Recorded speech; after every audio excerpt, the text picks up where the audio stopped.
ಈ ಟೈಟ್ಲು ನೋಡಿದ ಕೂಡಲೇ ಇದನ್ನ ಕ್ಯಾನ್ಸರ್ ಬಗ್ಗೆ ಇರೋವಂಥ ಪುಸ್ತಕ ಅಂತ ಅನ್ಕೋಬಿಡಿ. ಕ್ಯಾನ್ಸರ್ ಅನ್ನೋ ಕಾಯಿಲೆ ಇಲ್ಲಿ ಬರೀ ನೆಪ ಅಷ್ಟೇ. ನಮಗೆ ಬುದ್ಧಿ ಬಂದು ಎಲ್ಲ ತಿಳುವಳಿಕೆ ಬರ್ತಾ ಇದ್ದಂಗೆ ಆಲೋಚನೆ ಜೊತೆಗೆ ಕನಸುಗಳು ಹೆಚ್ಚಾಗ್ತಾ ಇರ್ತವೆ. ಅವುಗಳ ಹಿಂದೆ ಅಡೆತಡೆಗಳು ಸೇರಿದಂತೆ ನಾವು ನಿರೀಕ್ಷಿಸೇ ಇರದ ಹಲವಾರು ಪ್ರಶ್ನೆಗಳು ಎದುರಾಗ್ತಾ ಹೋಗ್ತವೆ. ಯಾಕೆ ಅಂತ ಹೇಳಿದ್ರೆ ಬದುಕು ನನ್ನ ಪ್ರಕಾರ ಇಸ್ ಈಕ್ವಲ್ ಟು ಚಲನೆ. ಸೊ ಇಲ್ಲಿ ಕ್ಯಾನ್ಸರ್ ಕಣಗಳನ್ನ ಹುಡುಕಿ ಕೊಲ್ಲುವಂಥ ಕೀಮೋ ನಮ್ಮ ನಕಾರಾತ್ಮಕ ರೂಪಕಗಳನ್ನು ಕೊಲ್ತಾ ಹೋಗುತ್ತೆ.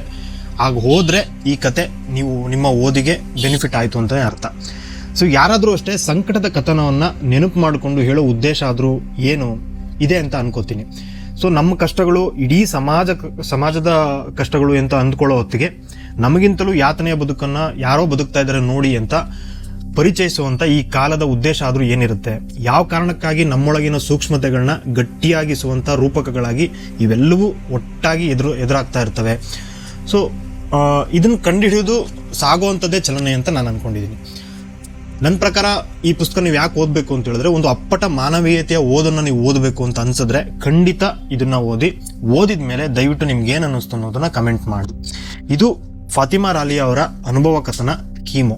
ಸೊ ಫಾತಿಮಾ ರಾಲಿಯಾ ಅವರ ತಾಯಿಗೆ ಕ್ಯಾನ್ಸರ್ ಬಂದಾಗ ಅವ್ರಿಗೆ ಇನ್ನೂ ಸಮಾಜದ ಕಟ್ಟಳೆಗಳನ್ನ ಎದುರಿಸೋಕ್ಕಾಗದೇ ಇರುವಂಥ ವಯಸ್ಸು, ಅನುಭವ.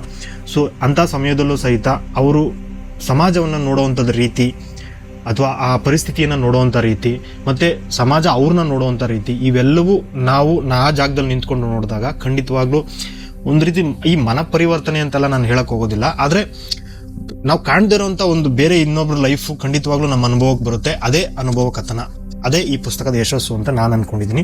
ಸೊ ನೀವು ಈ ಪುಸ್ತಕನ ಇನ್ನೂ ಓದಿಲ್ಲ ಅಂತ ಹೇಳಿದ್ರೆ ದಯವಿಟ್ಟು ಓದಿ, ನಿಮ್ಗೆ ಇಷ್ಟ ಆಗ್ಬೋದು ಅಂತ ಅನ್ಕೊತೀನಿ. ಸೊ ಈ ಪುಸ್ತಕ ನೀವು ಕೊಂಡ್ಕೋಬೇಕಂದ್ರೆ ದಯವಿಟ್ಟು ಬೀಟಲ್ ಬುಕ್ ಶಾಪ್ ನಮ್ಮ ವೆಬ್ಸೈಟ್ಗೆ ಹೋಗಿ ಆರ್ಡರ್ ಮಾಡಿ, ಅಥವಾ ನಮ್ಮ ಮೊಬೈಲ್ ನಂಬರ್ ವಾಟ್ಸಪ್ಗೆ ಮಾಡಿದ್ರು ಸಾಕು, ನಾವು ಕಳಿಸ್ಕೊಡ್ತೀವಿ. ಅಥವಾ ಸೊ ನಮ್ಮ ವಿಜಯನಗರದ ಮೆಟ್ರೋ ಪಕ್ಕದಲ್ಲೇ ನಮ್ಮ ಪುಸ್ತಕ ಮಳಿಗೆ ಇದೆ, ಇಲ್ಲೂ ಸಹಿತ ಬಂದು ನೀವು ನೇರವಾಗಿ ಕೊಳ್ಳಬಹುದು. ಇದೇ ರೀತಿಯ ಪುಸ್ತಕಗಳ ಅಪ್ಡೇಟ್ಗಾಗಿ ದಯವಿಟ್ಟು ನಮ್ಮ ಇನ್ಸ್ಟಾಗ್ರಾಮ್ ಮತ್ತು ಫೇಸ್ಬುಕ್ ಪೇಜ್ನ ಫಾಲೋ ಮಾಡಿ. ನಮ್ಮದೇ ವಾಟ್ಸಪ್ ಗ್ರೂಪ್ ಮತ್ತು ಚಾನಲ್ ಇದೆ, ಅಲ್ಲಿ ನೀವು ಜಾಯ್ನ್ ಆದರೆ ಡೈಲಿ ನಿಮಗೆ ಹಲವಾರು ರೀತಿಯ ಕನ್ನಡ ಪುಸ್ತಕಗಳ ಅಪ್ಡೇಟ್ಸ್ನ ನಾವು ಕಳಿಸ್ತಾ ಇರ್ತೀವಿ. ಓದಿ ಫಾತಿಮಾ ರಾಲಿಯಾ ಅವರ ಅನುಭವ ಕಥನ ಕೀಮೋ.